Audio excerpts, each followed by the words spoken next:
نحمدہ ونصلی علی رسولہ الکریم۔ محترم ناظرین، السلام علیکم ورحمۃ اللہ وبرکاتہ۔ امیر سے ملاقات پروگرام اگست 2025 میں آپ کو خوش آمدید کہتا ہوں۔ حسب معمول ہمارے اسٹوڈیو میں امیر تنظیم اسلامی موجود ہیں جو آپ کے سوالات کے جوابات دیں گے۔ السلام علیکم ورحمۃ اللہ وبرکاتہ۔ وعلیکم السلام ورحمۃ اللہ وبرکاتہ۔ کچھ سوالات آج کل حالات حاضرہ پہ بھی آنے زیادہ لگ گئے ہیں۔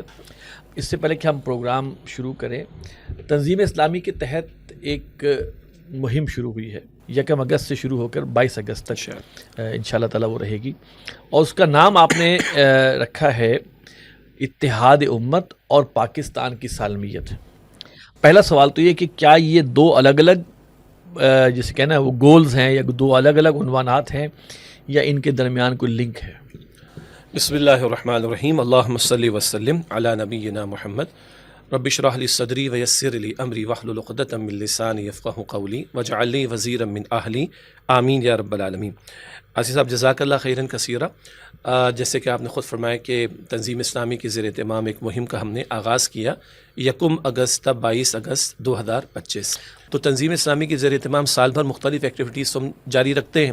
ان میں کچھ بڑی ایکٹیویٹیز میں جس سے رمضان المبارک میں دورہ ترجمہ قرآن کی شکل ہوتی ہے، یا ہمارے ہاں منکرات آگاہی مہم کوارٹرلی بیسس پہ، سیمائی بیسس پہ باہر نکل کر کسی بڑے منکر کے خلاف آگاہی دینا، اس کے روکنے کے لیے آواز کو بلند کرنا، دروس قرآن، عوامی اجتماعات، social media, electronic media, print media, ان سب کے ذریعے سے دعوت کا عمل تو جاری۔ البتہ ایک ہم نے گزشتہ چند سالوں میں مشورے سے طے کیا کہ ایک ملک گیر سطح کی مہم بھی ہو۔ اس میں بڑے مقاصد ہوتے ہیں، یعنی رفقائے تنظیم کو ذرا باہر نکل کر کام کرنے کا موقع اور اس کی مشق بھی ہو، اور عوام الناس میں بھی ہم اپنی بنیادی دعوت کو پہنچا سکیں اور مختلف طبقات تک بھی اپنی گزارشات پیش کر سکیں۔ اب جیسا آپ نے فرمایا کہ یہ جو موضوع ہے اتحاد امت اور پاکستان کی سالمیت، تو کیا یہ دو ہیں یا آپس میں کوئی لنک ہے؟ اگر ہم اور کو عطف کہیں عربی کے اندر تو یہ دو باتیں بن جاتی ہیں، اور دو اپنی اپنی جگہ الگ باتیں محسوس ہوتی ہیں لیکن باہمی مربوط ہیں آپس میں ایک دوسرے کے ساتھ۔ مثال کے طور پر جب ہم اتحاد امت کی بات کریں گے تو بٹ نیچرل غزہ کا معاملہ ہوگا، صہیونی ریاست کے جبر کی بات ہوگی، مسلم ممالک کی بے حسی کی بات ہوگی، کشمیر کے مسلمانوں کا معاملہ آئے گا، برما کی بات آئے گی، جہاں جہاں ظلم ہو رہا ہے۔ ایون اگر پاکستان میں بھی کہیں کچھ طبقات کے ساتھ ظلم ہوگا تو اس کے خلاف آواز ہمیں بلند کرنی۔ لیکن جو ہم عالمی سطح پر دیکھ رہے ہیں کہ اتحاد ثلاثہ، ابلیس اتحاد ثلاثہ، امریکہ ہے، بھارت ہے، اسرائیل ہے، ان کے گٹھ جوڑ کے نتیجے میں ہم دیکھ رہے ہیں کہ گریٹر اسرائیل کا منصوبہ بھی آگے بڑھ رہا ہے اور مسلم ممالک کے خلاف ان کی سازشیں بڑھتی چلی جا رہی۔ تو ایک تو وہ عالمی سطح ہے کہ جہاں مسلم ممالک کے اتحاد اور امت کا درد محسوس کرنا، اللہ کی کتاب کو تھامنا، پیغمبر کے مشن کو تھامنا، اس کی ہم دعوت دے رہے ہیں۔ لیکن جب ہم اتحاد امت کی بات کریں گے تو پاکستان کا رول بہت بڑا رول ہے۔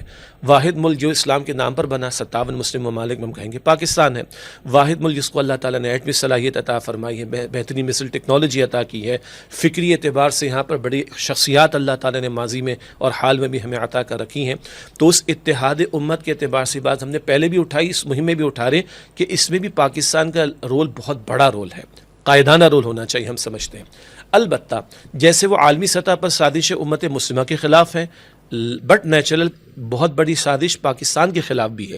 تو وہ عالمی سطح کے اتحاد کی جب ہم بات کریں تو اس میں بھی پاکستان کا مفاد پیش نظر اور مطلوب بھی ہے، اور جب ہم پاکستان کی سالمیت کی بات کر رہے ہیں تو وہ بیرونی خطرات جو دین دشمنوں کی طرف سے ہیں ان کے بارے میں متنبع کرنا، اور پھر اندرونی جو انتشار کا معاملہ، اگر ملک میں انتشار ہے تو ہم امت کی بات کس سطح پر کریں گے؟ اپنے گھر کی آگ اگر جل رہی ہے تو باہر کی آگ بجھانے کی فکر کہاں سے کی جائے گی؟ تو یہ شمار میں دو الگ الگ باتیں ہیں لیکن آپس میں کنیکٹڈ ہیں۔ ایک بات شاید رہ گئی کہ ماہ اگست کا انتخاب کیوں؟ تو کیونکہ معروف ہے ہمارے کہ 14 اگست ہم مناتے ہیں قیام پاکستان کے تعلق سے، گو کہ اس فورم پر بھی ہم نے بات کی، ماضی میں بھی ہم نے بات کی، ماہ رمضان میں بھی ہم نے بات کی۔ کیا اچھا ہو کہ جس شب میں نزول قرآن کی شب ہے، اللہ نے پاکستان عطا فرمایا، اس شب میں، اس دن میں بھی اگر پاکستان کے تعلق سے بات کی جائے تو وہ زیادہ پازیٹیو بات ہوگی۔ تو ہم ماہ رمضان میں بھی کلام کرتے ہیں، 27ویں شب میں بھی کلام کرتے ہیں، 27واں روزہ اگر جمعے کا دن آ جائے تو خطاب جمعہ میں کلام کرتے ہیں۔ لیکن کیونکہ ہمارے معروف ہے کہ 14 اگست کی چھٹی بھی ہوتی اور ایک ذہن میں بات ہوتی ہے پاکستان کے تعلق سے، تو عام طور پر پچھلے چند سالوں سے ہم نے طے کیا کہ ہماری مہمات اگست کے مہینے میں ہوں گی، اور پاکستان محض خطہ زمین کے طور پر نہیں، ہم نے اس کو اسلام کے نام پر حاصل کیا، تو وہ اسلام کے نام پر بننے والے ملک کی سالمیت بھی ضروری اور اس کا قائدانہ کردار بھی بڑا اہم ہے۔ ان پہلوؤں کو سامنے رکھتے ہوئے ہم نے اگست کی پہلی سے لے کے 22 تاریخ تک جو ہے اس مہم کا آغاز کیا۔ اچھا، اب دیکھیے، اگر ہم بات کرتے ہیں امت کے اتحاد کی، تو آپ یہ سوچئے کہ خلافت راشدہ ہی سے بلکہ ان کے اواخر سے امت کے اندر تقسیم کا عمل شروع ہوا، اور وہ تقسیم آج تک بڑھتی چلی جا رہی ہے اور موجود ہے۔ اس میں اغیار نے کتنا کردار ادا کیا، اس میں اپنوں نے کتنا کردار ادا کیا، اور پھر میں سمجھتا ہوں کہ اگر یہ چیز نہ ہوتی تو شاید اسلام کے آگے کوئی کھڑا نہ ہو سکتا۔ تو اتنی گہری سازش ہے، اتحاد اور اتفاق کے درس بھی بہت ہوتے ہیں۔ آپ کیا سمجھتے ہیں کہ کیوں نہیں اس پر لوگ آ رہے، لوگوں کی توجہ نہیں ہو رہی، یا لوگ بس سن لیتے ہیں اور کچھ عمل کرنا نہیں چاہتے ہیں؟ کوئی اویئرنیس نہیں لوگوں میں؟ اصل میں بہت سارے فیکٹرز ہیں۔ ایک تو آپ نے تاریخ کی طرف اشارہ کیا کہ خلافت راشدہ کے دور میں ہی، خاص طور پر سیدنا علی، سیدنا عثمان کا دور رضی اللہ تعالیٰ عنہ، پھر ان کے بعد سیدنا علی کا دور رضی اللہ تعالیٰ عنہما، اس دور میں جو سبائی فتنہ، پھر وہ یہودی سازش کا معاملہ، اور بٹ نیچرل وہ سازشیں اٹھتی ہیں باہر سے، لیکن کچھ اندر کے آسین کے سانپ بھی ہوتے ہیں کہ جو شکار ہوتے ہیں یا ان کے لیے معاونت کا باعث بنتے ہیں۔ اس اعتبار سے تو ہمیں یقیناً چوکندہ رہنا چاہیے، توجہ بھی کرنی چاہیے۔ البتہ ظاہری بات ہے کہ ماضی کا محض مرثیہ کہنا، اور سبق تو سیکھ سکتے ہیں، سبق سیکھنا ضروری ہے، لیکن محض مرثیہ کہہ دینا کافی نہیں ہے۔ بھائی اپنے حصے کا پارٹ تو پلے کریں۔ اچھا، ایک اور پہلو دیکھیں، ہم نے یہ بھی اس مہم میں نقطہ اٹھایا ہے کہ 1924 عیسوی میں رہی صحیح خلافت ختم ہوئی، خلافت عثمانیہ۔ آئیڈیل دور نہیں تھا، لیکن امت کی ایک مرکزیت تھی، علامت تھی، ایک علامت کے طور پر مرکزیت موجود تھی، اور وہ بھی ختم ہو گئی۔ اس کے بعد پھر کیا ہوا؟ نیشنلزم کے نعرے لگ گئے، اور قوموں کی بنیاد پر امت جو ہے وہ تقسیم ہو گئی۔ لیکن اس دوران میں بھی آپ دیکھیں، اللہ کی شان ہے کہ جب وہ قومیتی کی بنیاد پر ممالک کھڑے ہوئے ہیں یا انہوں نے آزادیاں حاصل کی ہیں، ایک ملک کھڑا ہوا، وہ قومیت کی بنیاد پر کھڑا نہیں ہوا، وہ زبان کی بنیاد پر کھڑا نہیں ہوا، وہ نسل کی بنیاد پر کھڑا نہیں ہوا، وہ اسلام کی بنیاد پر کھڑا ہوا۔ یعنی اسلام کی بات میں وہ جان موجود ہے کہ جب دنیا میں نیشنلزم کے نعرے تھے، سیکولرزم کا ڈنکا بج رہا تھا، ایون مسلم ممالک نے بھی کچھ تعصبات اختیار کر لیے۔ خلافت عثمانیہ کے خاتمے کو 23 سال گزر چکے تھے، جی، اور پھر ایک ملک پیدا ہوتا ہے۔ ایگزیکٹلی، یعنی ان اندھیروں میں ایک روشنی کی کرن سامنے آ رہی ہے نا، اور نعرہ اسلام کا لگا۔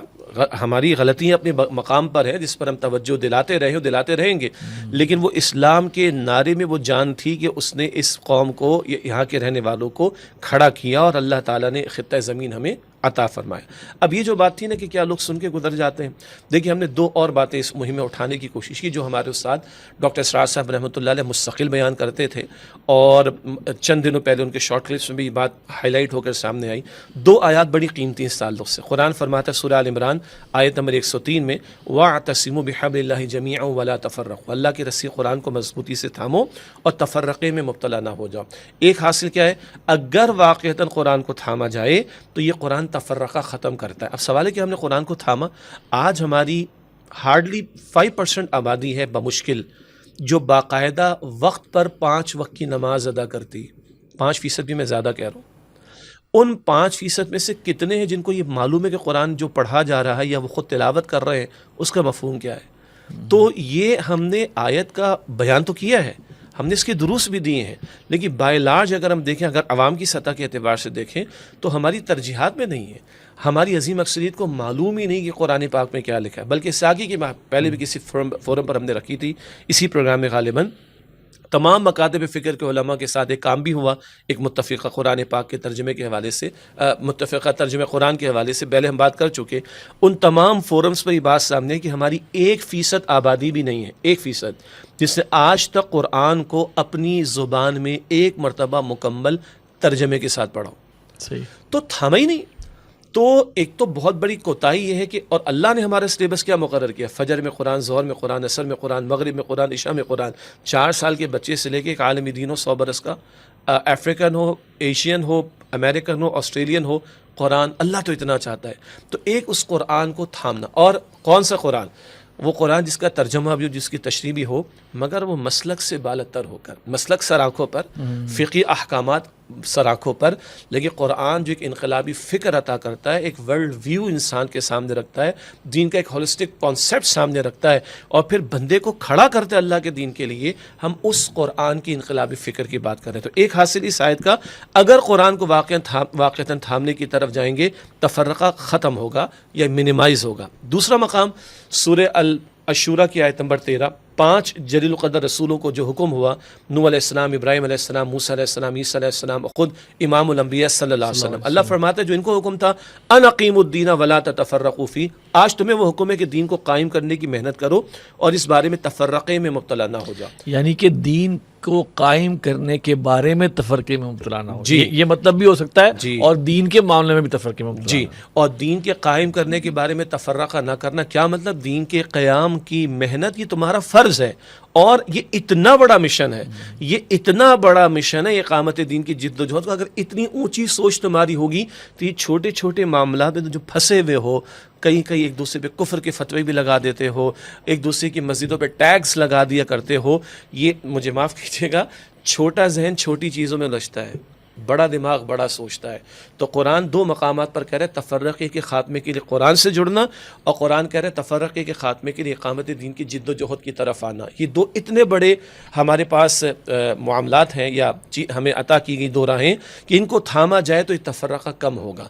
اسی کی دعوت تنظیم اسلامی دیتی ہے، اسی کے لیے ڈاکٹر اسرار صاحب رحمۃ اللہ علیہ نے ایک طرف قرآن کے تعلیم و تعلم کے لیے قرآن اکیڈمیز اور انجمن خدام القرآن کا ادارہ قائم کیا، اور اسی تعلق سے انہوں نے اقامت دین کی جد و جہد کے لیے تنظیم اسلامی کو قائم کیا۔ تو اس مہم کے دوران میں ان باتوں کو بھی ہم ہائی لائٹ کریں گے اور تنظیم اسلامی کا تعارف بھی پیش کرنے کی کوشش کریں گے۔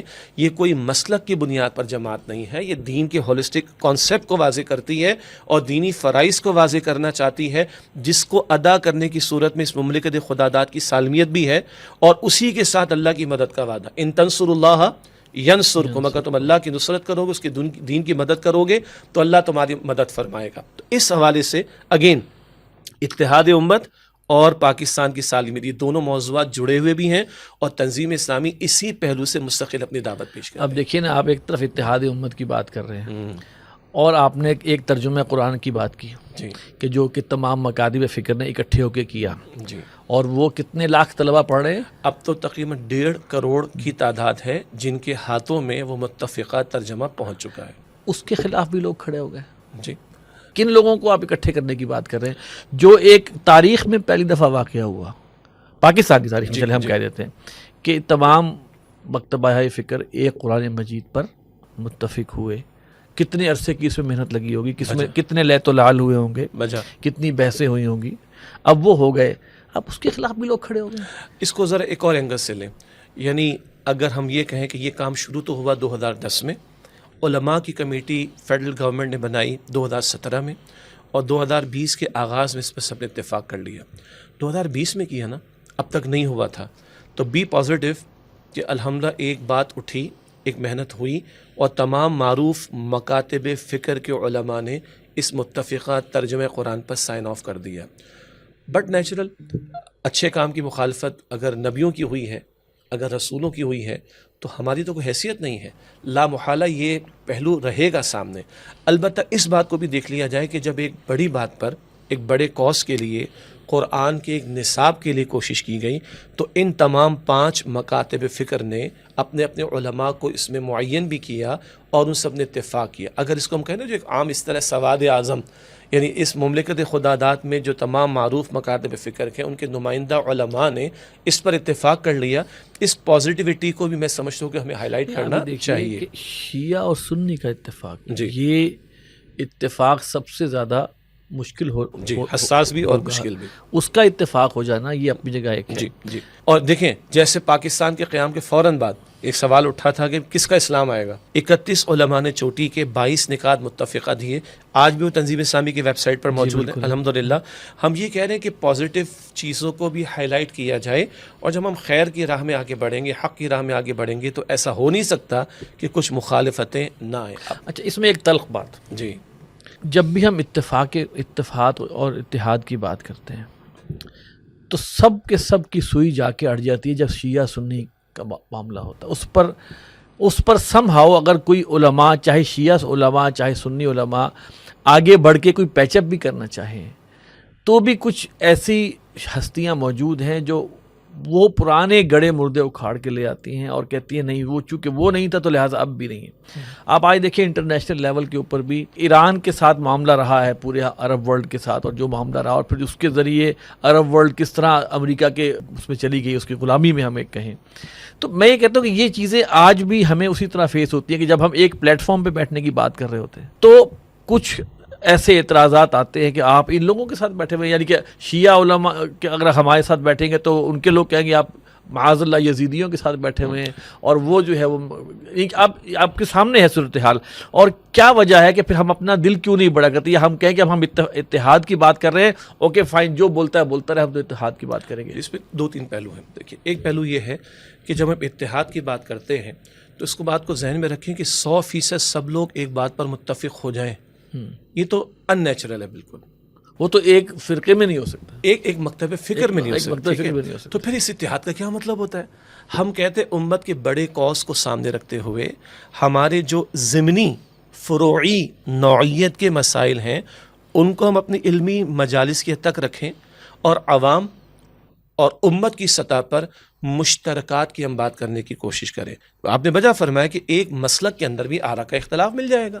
ایک امام ابو حنیفہ رحمۃ اللہ علیہ ہوں گے, ان کے شاگردوں کے درمیان علمی اختلاف مل جائے گا, امت نے قبول کیا, کوئی مسئلہ نہیں. ہاں جب ہم یہ کہتے اتحاد کی بات تو اس میں ایک بات کلیئر رہے, اگر تو کہیں مسئلہ اسلام اور کفر کا آئے گا تو وہاں تو بات نہیں بن سکتی. لیکن جہاں بات اسلام کی آئے گی, دین اسلام کے مشترکات اور مسلمات کی بات آئے گی, تو اس کے اندر ہم مشترکات پر اتفاق کر سکتے ہیں. اب آئیے جو بڑا سینسٹیو مسئلہ ہے اسلام اور کفر کی بات آپ نے کی. جی, اسلام اور کفر میں بھی ہمیں بڑے شرمندگی سے کہنا پڑتا ہے کہ کبھی ایسا معاملہ ہوتا ہے تو بہت سے ممالک جو ہیں وہ دوسرے فرقے کی مخالفت میں کفر کے ساتھ کھڑے ہوتے ہیں. یہ تو ہے ان کے دنیاوی مفادات کا مسئلہ. کبھی 34 ملکوں کی فوج ہم نے بنا دی تھی, کس کے لیے؟ ایران سے نمٹنے کے لیے, اپنی بادشاہتوں کو بچانے کے لیے. عرب ممالک کی ہم بات کر رہے ہیں, یہ دنیاوی مفادات کی بات ہے نا. لیکن ایکیڈیمک انداز میں مشترکات پر بیٹھنے کی اگر ہم بات کریں گے تو اس میں ایک بات تو ہے کہ اسلام و کفر میں تو کمپرومائز نہیں ہو سکتا, ایک بات ہو گئی. دوسری بات, اس کا یہ قطعاً مطلب نہیں ہوتا کہ جن حضرات یا جن مکاتب فکر کے ساتھ ہم بیٹھے ان کی ایک ہر بات سے ہمیں اتفاق ہو جائے گا. دوسری بات ہو گئی. اب ذرا سینسٹیو مسئلہ, اہل سنت اور اہل تشیع کے درمیان بعض عقائد کے معاملات میں بڑا شدید اختلاف پایا جائے گا, اور وہ اختلافات 14 صدیوں سے چلے آئے ہیں, وہ اپنے مقام پر رہیں گے. پھر ہم کیوں اتحاد کی بات کرتے ہیں؟ یہ ہے بڑا اہم سوال. $1 بلین ایگزیکٹلی. تو جب ایران پر اسرائیل نے حملہ کیا, ہم نے کیا بات اٹھائی؟ ہم نے بات اٹھائی کہ ایران کی طرف سے بھی مسلم ممالک کے اندر کچھ کام ایسے کیے گئے جو بالکل قابل مذمت ہے, جن کی ہم شدید مذمت کرتے ہیں, اور ہم نے کی بھی ہے. البتہ اس وقت مسئلہ کیا ہے؟ اسرائیل اپنے گریٹر اسرائیل کے معاملے کو آگے بڑھاتے بڑھاتے مسلم ممالک پر حملے کرتے چلا جا رہا ہے. تو اگر آج ایران کی طرف آئے تو کیا وہ پاکستان کی طرف نہیں آئے گا کیا؟ تو اگر ایک ایک کر کے مسلم ممالک بچتے چلے جائیں گے, دبتے چلے جائیں گے, تو پھر امت ساری کی ساری ختم کروا دیں گے ہم. اس معنی میں ہمیں ایران کے ساتھ کھڑا ہونا چاہیے تھا. اس وقت ہم نے یہ بات اٹھائی. البتہ ہم نے ساتھ یہ بھی کہا کہ ایران نے جو ماضی میں غلطیاں کی ہیں اس کو ان غلطیوں کا ازالہ بھی کرنا چاہیے, ان غلطیوں کا اعتراف بھی کرنا. اس وقت ہم نے بات کہی. اب آئیے اور مزید سینسٹیو مسئلہ. کیا جب ہم یہ کہتے ہیں کہ بھائی اسلامی نظریاتی کونسل ہے تو وہاں سنی حضرات بھی بیٹھتے ہیں, شیعہ حضرات بھی بیٹھتے ہیں؟ بالکل. اسی طریقے پر جب ماضی قریب میں ایک قادیانی مسئلے کے حوالے سے وہ مبارک ثانی کیس کا معاملہ ہوا تھا, تو چیف جسٹس صاحب نے جو جن 10 اداروں سے رائے مانگی تھی اس میں اکثر سنی ادارے بھی تھے اور شیعہ حضرات کے ادارے بھی تھے, اور مسئلہ تھا ختم نبوت کے تحفظ کا. سب نے مشترکہ ایک جواب وہاں پہ سبمٹ کیا, کیونکہ اس ختم نبوت کے عقیدے پر سب کا اتفاق پایا جاتا ہے. یہ ایک اور مشترک بات آ گئی. اچھا, اب اس کا یہ قطعاً مطلب نہیں. مثال کے طور پر ائمہ معصومین کے بارے میں جو اہل تشیع کا کانسیپٹ ہے, اہل سنت اس سے اتفاق نہیں کرتے, مثال کے طور پر.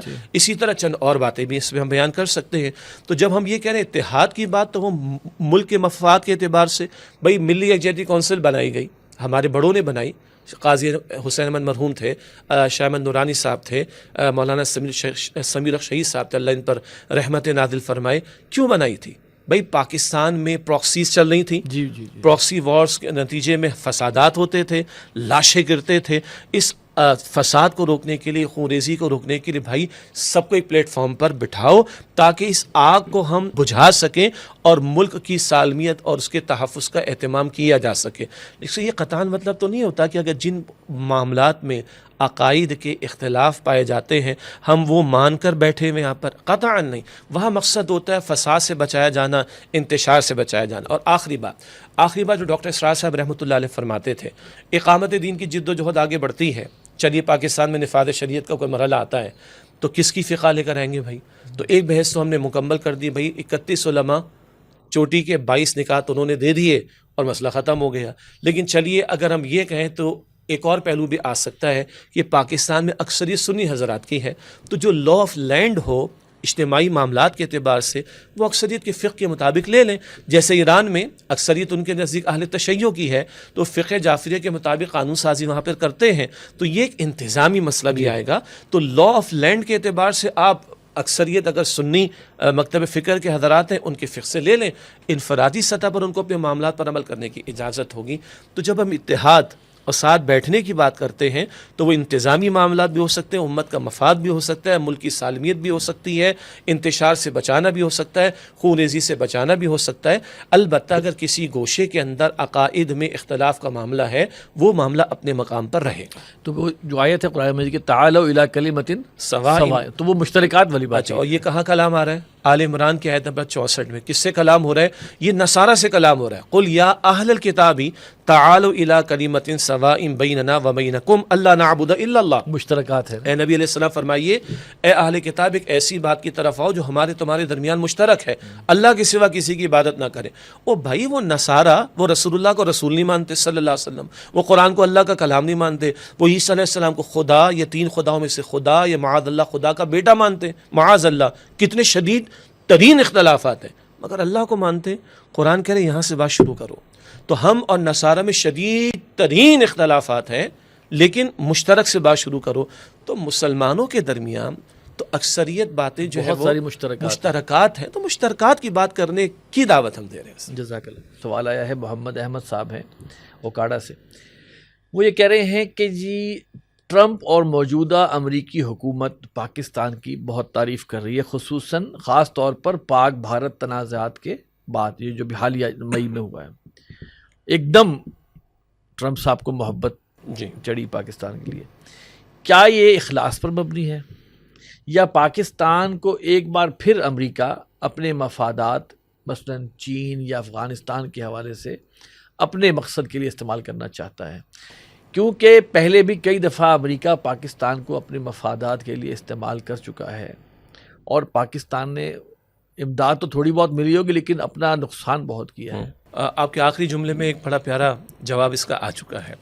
کیا ہماری برسوں کی تاریخ جس میں ہم نے کئی مرتبہ امریکہ کا ساتھ دیا اور دیتے چلے گئے اور ان کے مور اینڈ ڈو مور کے تقاضوں پر مور پلس مور کرتے چلے گئے، ہمیں کہا گیا کہ جناب اگر تم نے ہمارا ساتھ نہ دیا تو ہم تمہیں تورا برا بنا دیں گے، ہم تمہیں غاروں کے دور میں لے جائیں گے، پتھروں کے دور میں لے جائیں گے. تو ہم نے ساتھ دیا. اس ساتھ دینے کے بعد کیا ہوا؟ ہمارے ملک میں دودھ کی نہریں بہہ گئیں، ہمارے بچوں کے منہ میں جو ہے سونے کا نوالا آ گیا. ہم سب کے سامنے ہیں. اب بھی ہماری آنکھیں نہیں کھلیں گی. آخر کب تک؟ تو بات بالکل واضح. ان کو کوئی ہم سے ہمدردی ہے؟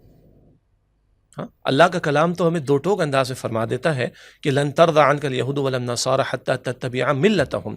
تم سے کبھی راضی نہیں ہوں گے یہود و نصارہ جب تک کہ تم ان کی ملت کی پیروی نہ کر لو. ملت بمانا طریقہ بھی ہے اور ملت بمانا مذہب کے بھی آتا ہے، یعنی ان کے مذہب پر چلے جاؤ تب تو شاید تم سے وہ راضی ہوں گے.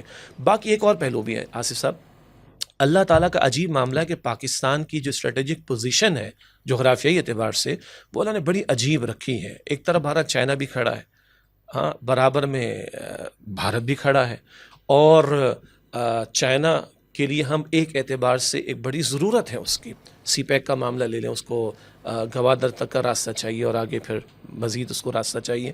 تو ایک تو یہ ہماری پوزیشن کا معاملہ. اور کبھی رشیا کے حوالے سے امریکہ کو اپنے عزائم پورا کرنے تھے تو پاکستان وہاں پہ اس کے لیے ضرورت بن گیا تھا. تو یہ پاکستان کی ایک جغرافیائی اعتبار سے اہم پوزیشن اپنی جگہ ایک شے ہے.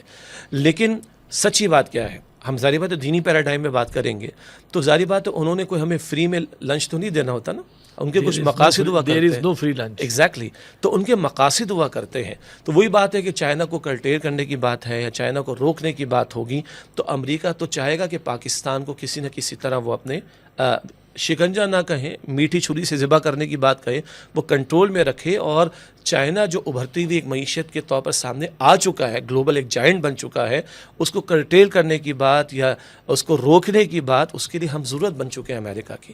لیکن ہمیں یہ دیکھنا پڑے گا, ایک خاص تاریخی اعتبار سے بھی دیکھ لیجئے, ہم بات کر چکے ہیں کہ ہم نے ذرا سا فائدہ بظاہر اٹھانے کے نتیجے میں کتنا بڑا نقصان کیا ہے. اپنے بھائیوں کو ہم نے ناراض کیا, ہم نے کتنے لاکھوں کی تعداد میں افغانستان میں لوگ شہید کروائے, زخمی کروائے.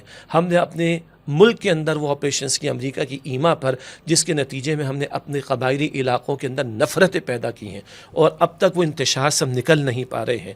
اور کتنا سبق ہمیں حاصل کرنے کی ضرورت ہے. تو اس اعتبار سے ہم سمجھتے ہیں, ہم نے پہلے بھی کہا سے نو ٹو امریکہ, اور امریکہ سے رشتہ توڑو اور رب سے رشتہ جوڑو. اللہ کا کلام کرے تم سے نہیں راضی ہوں گے جب تک کہ ان کی ملت کی طرف نہ جاؤ, جس کا دوسرا مطلب ہے اپنے ایمان کو چھوڑو, اپنے رب کو چھوڑو, اپنی کتاب کو چھوڑو, اپنے دین کو چھوڑو, تب تو شاید تم سے راضی ہوں گے. لیس دین دیٹ وہ کہیں گے ڈو مور والی بات. اچھا, اس میں جو ایک اہم چیز سامنے آتی ہے کہ بہرحال پاکستان نے جب بھی امریکہ کا ساتھ دیا, چاہے وہ افغانستان کی پہلی تھی روس کے خلاف اور دوسرا پھر یہ 9/11 کے بعد, تو پاکستان نے اپنی عسکری طاقت کو اس آڑ میں بڑھاتا رہا. پاکستان پہلی والی جو افغان وار تھی اس میں نیوکلیئر اور پھر وہ ایٹمی دھماکے تک بات گئی, اور دوسرے میں میزائل ٹیکنالوجی وغیرہ. یعنی کہ پاکستان نچنت نہیں رہا اپنی. اور پھر آپ یہ دیکھیے کہ جب یہ پاک بھارت جو یہ تنازع ہوا تھا, جنگ ہوئی تھی, اس میں جو پاکستان کی طرف سے جو ہوا تو پوری دنیا اس پہ ششدر رہ گئی. تو یہ بھی تو ہو سکتا ہے کہ پاکستان کو رام کر کے اور اس کے اندر انتشار پھیلا کے اس کو اتنا کمزور کیا جائے کہ اب اس طرح کی پرفارمنس بھی نہ دے سکے. یعنی کہ امریکہ تو کبھی بھی نہیں چاہے گا کہ پاکستان جو ہے وہ کوئی اس کے اندر کوئی دین کا معاملہ ہو یا پاکستان اس طرح اسٹرانگ ہو.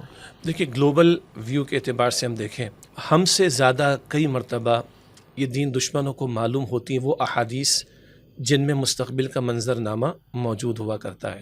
اور بار بار ہم خراسان کا ذکر کرتے ہیں, جناب مہدی کے لیے یہاں سے نصرت کے لیے لشکروں کے جانے کی ہم بات کرتے ہیں.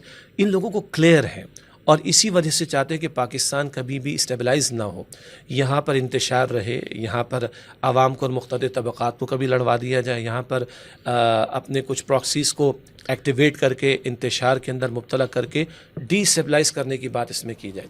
البتہ یہ جو بات آپ نے بات کی نا کہ ملیٹریلی ہم اپنے آپ کو اسٹرانگ کیا اور یہ سب کچھ کیا سر آنکھوں پر, لیکن بات یہ کہ ہم وکٹ کے دونوں طرف کھیل کر ہم اپنے آپ کو صرف اسٹرانگ تو کر لیں ظاہری اعتبار سے, اور اللہ کے ساتھ ہماری بے وفائی ہو, اللہ کی شریعت کے ساتھ ہماری بے وفائی ہو, اللہ کے ساتھ جو ہے وہ ہم کیے گئے وعدوں کو پورا نہ کریں, تو کیا ہماری ظاہری طاقت ہمیں بچا لے گی؟ یہ وہ پہلو ہے جس کو نظر انداز ہمیں نہیں کرنا چاہیے.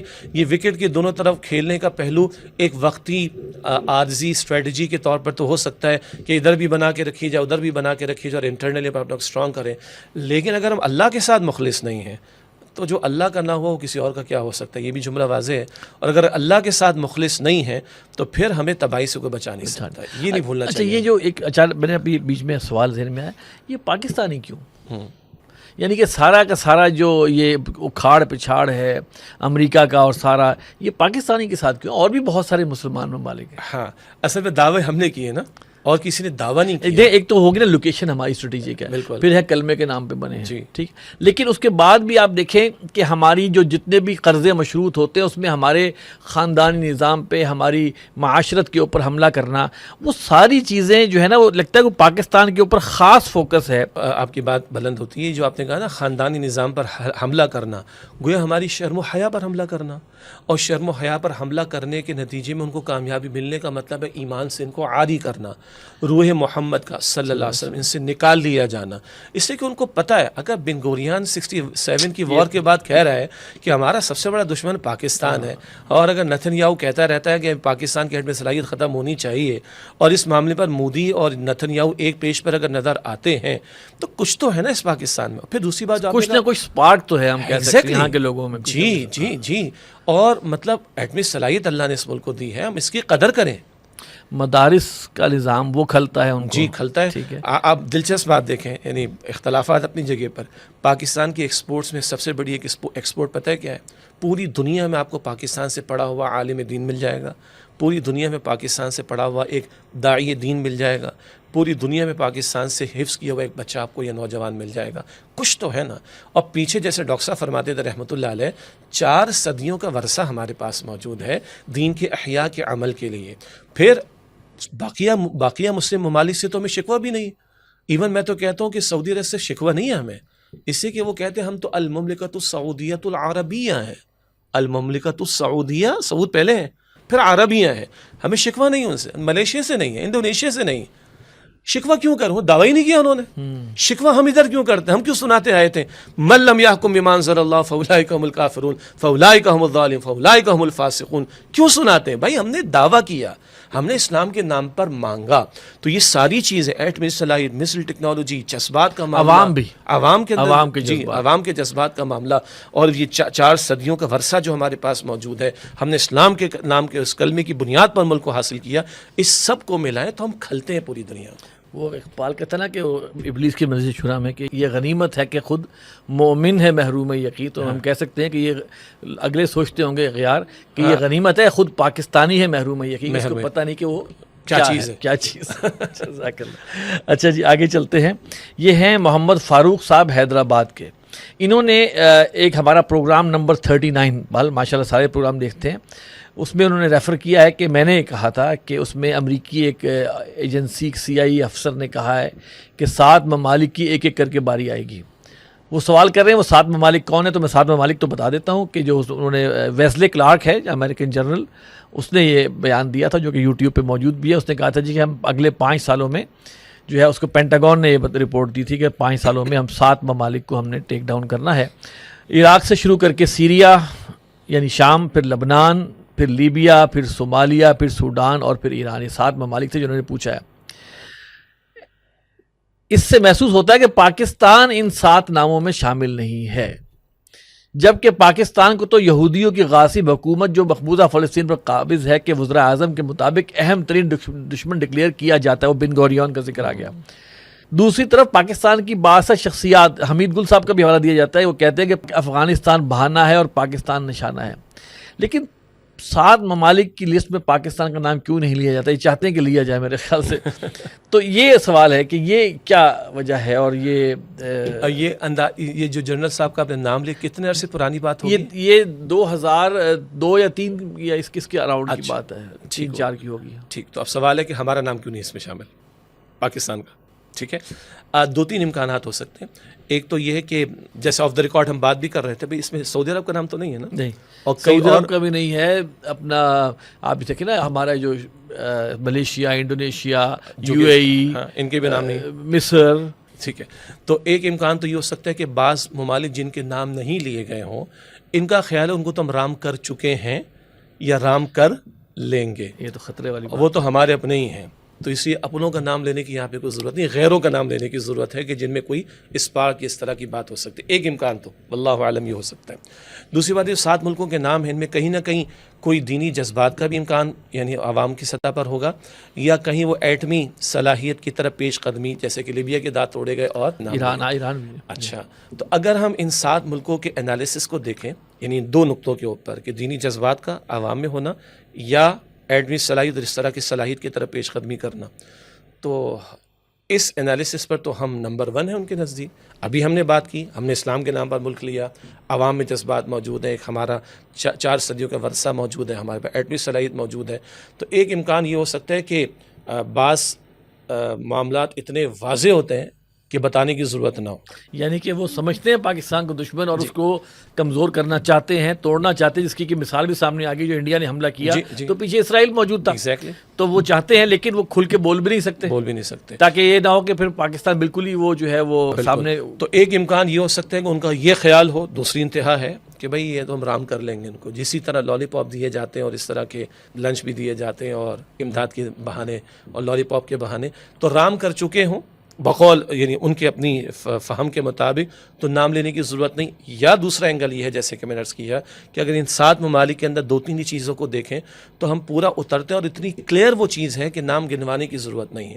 اگر بن گوریان 67 میں کہہ چکا ہے تو فرنگ کی رگیں جہاں پنجہ یہود میں ہے. اگر ان کے بڑوں کی طرف سے ہماری دشمنی کا اعلان ہے تو وائی ناٹ ان کی ہٹ لسٹ پر ہم لوگ کیوں نہ ہوں گے. اچھا اس میں دیکھیے اگر یہ 2005 6 یا 4 کی بات ہے تو اگلے 5 سال میں یہ پورا کام تو نہیں ہو سکا. پہلی بات یہ کہ منزل بل اللہ بات نہیں ہے. ہاں ساری بات یہ ایک ایسٹیمیٹ ایک اندازہ ہے اور ان کا مکر ہے. وہ مکر ہوا مکر اللہ. اور پھر دوسری بات ہے کہ آج بھی ایران کے ساتھ جو معاملہ ہوا ایران نے اپنے آپ کو ثابت کیا کہ وہ کچھ ہے. وہ اگر آپ کہہ رہے ہیں 2002-3 کی بات ہے تو یہ ہم تو 2025 سے میڈم 20 سال پرانی بات ہے 20-22 سال. تو لہٰذا اس پہ اتنا پریشان نہ ہو. ہاں ہمیں الرٹ رہنا چاہیے اور اس پہ جو ہے وہ بالکل. لیجیے اب ہمارے پاس یہ سوالات بھی ہو گئے اور اب ایک سوال ہمارے پاس یہ آ رہا ہے حافظ فیصل حنیف صاحب. ان کا سوال حالات حاضرہ سے ہٹ کے ہے جی. یہ کہہ رہے ہیں ہماری عورتوں کی تربیت کا نظام کیسے ہو سکتا ہے. نبی اکرم صلی اللہ علیہ وسلم تو اور خواتین سے بھی بیعت لیتے تھے. بیعت النساء جو ہے وہ شاید دور ترجمہ قرآن بھی اٹینڈ کرتے ہیں. وہ کہہ رہے ہیں دور ترجمہ قرآن میں اپنی خواتین آتی ہیں لیکن باقی پورا سال ان کی کوئی ہفتہ وار میٹنگ کا انتظام بنایا جائے. اس تنظیم میں یعنی کہ تنظیم اسلامی میں عورتوں کی تربیت کے لیے یا بیعت کے لیے کوئی بحثیں ہوئی ہیں, کوئی نظام بنا ہے؟ یہ ساتھی کہاں سے ہیں؟ یہ انہوں نے جگہ نہیں لکھی. حافظ فیصل حنیف صاحب لاہور سے ہی ہے میرے خیال سے. اچھا ٹھیک ہو جی لاہور. جی ویسے تو آپ نے فرمایا کہ حالات حاضرہ سے متعلق نہیں ہے یعنی سیاسی حالات سے متعلق نہیں ہے لیکن ہمارا بہت بڑا معاشرتی معاملہ اور پاکستان کی آبادی بھی بہرحال 53-54% خواتین پر مشتمل ہے. تو جیسے آپ نے فرمایا کہ ہمارے بھائی کہہ رہے ہیں کہ دور ترجمہ قرآن میں تو کیونکہ ہمارے ہاں ملک بھر میں اجتماعات ہوتے ہیں پورا ماہ رمضان میں یا کہیں خلاصہ مضامین قرآن تو خواتین کی بھی شرکت کا وہاں پر اہتمام ہوتا ہے. یہ اس کے علاوہ کیا ہے؟ اب دیکھیے 2-3 پہلو ہیں. اگر ایک عموم کی ہم بات کریں تو جہاں جہاں ہمارے ہاں قرآن اکیڈمیز کے زیر اہتمام انجمن خدام القرآن کے اہتمام مساجد ہیں یا تنظیم اسلامی کے زیر اہتمام مساجد ہیں تو ہمارے ہاں جہاں جہاں ممکنات میں سے ہے خواتین کے لیے باپردہ شرکت کا اہتمام ہوتا ہے. خواتین جمعے میں آتی ہیں اور جمعے کا خطاب بھی سنتی ہیں, نماز بھی ادا کر لیتی ہیں اور ہم اس کو پروموٹ کرتے ہیں. اسی کے جمعے کو جمعہ بنانے والی شے خطاب جمعہ ہے جو کہ تعلیم و تربیت کا ذریعہ. ایک بات ہو گئی. اسی طرح تنظیم اسلامی کے زیر اہتمام قرآن اکیڈمیز کے زیر اہتمام جہاں جہاں ملک بھر میں دروس قرآن یا اجتماعات ہوتے ہیں اکثر مقامات پر باپردہ خواتین کی بھی شرکت کا اس میں اہتمام کیا جاتا ہے. یہ تو عموم کی ایک بات ہو گئی. اگلی بات جو ہمارے تنظیم رفقا شامل ہو جاتے ہیں خاص کیٹیگری جن کو ملتزم رفقا کہتے ہیں جو شادی شدہ ہیں ان کو ہم ایک ترغیب کیا بلکہ تقاضا کرتے ہیں کہ وہ اپنے گھروں میں بھی گھریلو اسرے کا اہتمام کریں. لفظ اسرہ خاندان کو کہا جاتا ہے. جو لوگ تنظیم میں شامل ہوتے ہیں ان کو ہم مختلف علاقوں میں جہاں وہ رہتے ہیں ان کو جوڑ دیتے ہیں اور ایک چھوٹا سا خاندان سا بن جاتا ہے. اس کو ہم اسرہ کہتے ہیں. گھریلو اسرہ تو گھر کی میٹنگ, گھر والوں کے ساتھ میٹنگ. ابھی اس پہ آ رہے ہیں. تو پہلے میں نے چاہا اسرے کو ہم ناظرین کے لیے ڈیفائن کر دیں. اسرہ خاندان کو کہتے ہیں. تو جہاں 5-6-7 لوگ تنظیم میں شامل ہو گئے, مردوں کی بات ہو رہی, تو ان کو ہم جوڑ دیتے ہیں. یہ تو ہوا تنظیمی نظم میں مردوں کے لیے ایک اسرے کا نظام. پھر ایک میں رفیق تنظیم ہوں, آپ رفیق تنظیم ہیں, شادی شدہ ہیں, تو ہم کہتے ہیں گھر والوں کے ساتھ میٹنگ ذرا یہ آسان لگے گا ہمارے ناظرین کے لیے. تو گھر کے اندر ہفتے وار کر لیں تو اچھی بات ہے. ہفتے وار ایک میٹنگ کا اہتمام ہو. اس کا باقاعدہ ہم نے نصاب بھی دے رکھا ہے, اس میں کوئی گائیڈ لائنس بھی ہم نے دے رکھی ہیں. قرآن کا تذکیر کا پہلو آ جائے گا, حدیث کا مطالعہ ہے, سیرت النبی کا مطالعہ ہے. چھوٹے بچے ہیں تو وہ تلاوت کر لیں, نشید پڑھ لیں, نعت شریف پڑھ لیں, کچھ ڈاکٹر صاحب کا کوئی کلپ اس میں چلا دیا جائے اینڈ سو آن. یہ ہے ہر گھر میں جو تنظیم میں رفقا شامل ہیں وہ اپنے گھر میں بھی اس کا اہتمام کرنے کی کوشش کریں. اگلی بات ہمارے بھائی کی طرف سے یہ کہ کیا تنظیم اسلامی میں بھی خواتین شامل ہو سکتی ہیں؟ یہ سوال پہلے بھی آتا رہا. یقیناً تنظیم اسلامی میں بھی خواتین شامل ہو سکتی ہیں, بیعت کر کے شامل ہو سکتی ہیں. بیعت فارم ان کو فل کرنا ہوتا ہے. اور پھر جن جن علاقوں میں جہاں قریبی یعنی ایک محلے کے اندر 2-4 خواتین موجود ہوتی ہیں تو وہ خواتین کے نظم کے تحت بھی ان کا ایک اسرہ بنا دیا جاتا ہے. ایک تو مردوں کا ہو گیا, 6-7 افراد تنظیم میں شامل ہیں, ان کا اسرہ ہو گیا, وہ درس قرآن میں بھی شریک ہوتے ہیں, ان کا ہفتے وار میٹنگ کہہ رہے ہیں ناظرین کے آسانی کے لیے وہ کرتے ہیں. ایک ہم نے گھر کے اندر اہتمام کرنے کو کہا. اب جہاں کسی ایک علاقے میں چند خواتین تنظیم میں شامل ہو جاتی ہیں ان کو ہم رفیقات کہتے ہیں. رفیقہ واحد رفیقات اس کی جمع. ان کو ہم جوڑ دیتے ہیں. پھر ان کا بھی ایک اسرے کا اہتمام ہوتا ہے جس میں ان کے لیے سیکھنے کا سمجھنے کا بھی موقع اس میں میسر آتا ہے. تو یہ بھائی ہمارے جس علاقے میں بھی تنظیم کے نظم سے رابطہ کریں گے تو مزید تفصیلات خواتین کی بھی شمولیت کے حوالے سے ان کو میسر آ جائیں گے. ظفر اقبال صاحب یہ لاہور سے ہیں. ان کا سوال یہ ہے کہ بچوں کے لیے مخلوط تعلیم ہے، اگر اس کا بائیکاٹ کیا جائے تو متبادل کیا ہونا چاہیے؟ بچیوں کو تعلیم کیسے دلائی جائے؟ دینی اور عصری تعلیم کے حوالے سے وضاحت فرمائیں. اس میں میں سمجھتا ہوں کہ یہ جو سوال ہے اس میں ایک تو یہ آتا ہے کہ بہرحال ابھی بھی پاکستان کے اندر جو میں ایک سوال میں ایڈ ہی کر رہا ہوں کہ اسکول کی لیول پر تو آپشنز موجود ہیں کہ لڑکیوں کا الگ اسکول، لڑکوں کا، لیکن جب ہم ہائر ایجوکیشن کی بات کرتے ہیں تو یہاں پر کمپرومائز آتا ہے. جی، اس میں اب کالجز کی سطح پر بھی بعض مرتبہ بڑے شہروں کے اندر آپ کو آپشنس مل جاتے ہیں، بہت کم. ہاں میں عرض کرتا ہوں اس کے اندر بھی. اگلی بات پہلے تو یہ ہم نے ڈیسائیڈ کرنا ہے، ماضی میں بھی ہم نے اس پر کلام کیا کہ لڑکیوں کی تعلیم کس نوعیت کی اور کس حد تک. ٹھیک، لڑکیوں کو ہم نے کیا تعلیم دینی ہے، ان کا رول کیا ہے، معاشرتی اعتبار سے، گھر کے اعتبار سے اور دینی اعتبار سے. اگر یہ چیز کلیئر ہوگی تو پھر میں سمجھتا ہوں کہ بہت سارے آپشنز ہمارے پاس آ سکتے ہیں. جی. اچھا، جیسا آپ نے فرمایا کہ اسکول کی سطح پر تو ہم ادارے ہیں کہ ہم سمجھتے ہیں کہ ان میں بچیوں کے لیے کلاسز کا الگ معاملہ، بچوں کے لیے کلاسز کا الگ معاملہ، بچوں کے لیے الگ معاملہ ہو جاتا ہے. اچھا، جب ہم یہ طے کر لیں کہ لڑکیوں کو کیا تعلیم دینی ہے، ایک لڑکی کا کل ایک ماں کی حیثیت میں رول کیا ہوگا، ایک بیوی کی حیثیت میں رول کیا ہوگا، اگر یہ چیز ہمیں کلیئر ہوگی تو ہم لڑکیوں کے اعتبار سے اس وے آف ایجوکیشن کو سلیکٹ کریں گے جو ان کے مستقبل کے کردار کے اعتبار سے مطابقت رکھتا ہو. اس میں تو بڑا آپ کہنا چاہیے کہ ذرا اسٹریٹ ہوں اس معاملے میں کہ ہم پرائیویٹ ایجوکیشن کی طرف کیوں نہیں جاتے. ہوم اسکولنگ کی طرف جائیں. آپ کالج ایجوکیشن بھی پرائیویٹلی کر سکتے ہیں اور ٹیکنیکل چیزوں کو، میڈیکل کی فیلڈ ہوگی، انجینئرنگ کی فیلڈ ہوگی، اس کو چھوڑ کر آپ آرٹس کی فیلڈ کے اندر، سوشل سائنسز کی فیلڈ کے اندر، ایون یونیورسٹی لیول پر آپ پرائیویٹلی ایجوکیشن. میڈیکل میں تو ہمیں گائنی پہ تو چاہیے ہوتی ہے. میں عرض کرتا ہوں نا، یعنی یہ تو ایک ایکسیپشن آئے گا میڈیکل کی ٹوٹل فیلڈ کے اندر. میں تو ایک جینرک بات کر رہا ہوں کہ اب تو آپ کے پاس، ہمارے پاس آن لائن کے آپشن اور پرائیویٹ کے آپشنس بہت سارے اویلیبل ہیں. تو اس روٹ کی طرف، اور اب تو انٹرنیشنلی اویلیبل ہو گئے. بعض اچھے ملکوں میں انٹرنیشنل اسٹینڈرڈس کی اوپن یونیورسٹیز بھی، ورچوئل یونیورسٹی یہاں پہ ہے، علامہ اقبال اوپن یونیورسٹی یہاں پہ ہے. ایگزیکٹلی، ٹھیک ہو گیا. اچھا، اب آ جائیے میڈیکل کی سائڈ کے اوپر. تو ہمیں جناب بالکل گائنیکالوجسٹ چاہیے، ڈینٹسٹ چاہیے. میں پسند نہیں کروں گا کہ میری اہلیہ کے دانت کا مسئلہ تو میں کسی مرد کو دکھاؤں، میں چاہوں گا کوئی خاتون ہو. بالکل صحیح ہے. اب دلچسپ بات کیا ہے، آپ پورے پاکستان کے کسی بھی بڑے شہر میں چلے جائیں، اس وقت میڈیکل کی لائن میں کتنی سیچوریشن ہو چکی.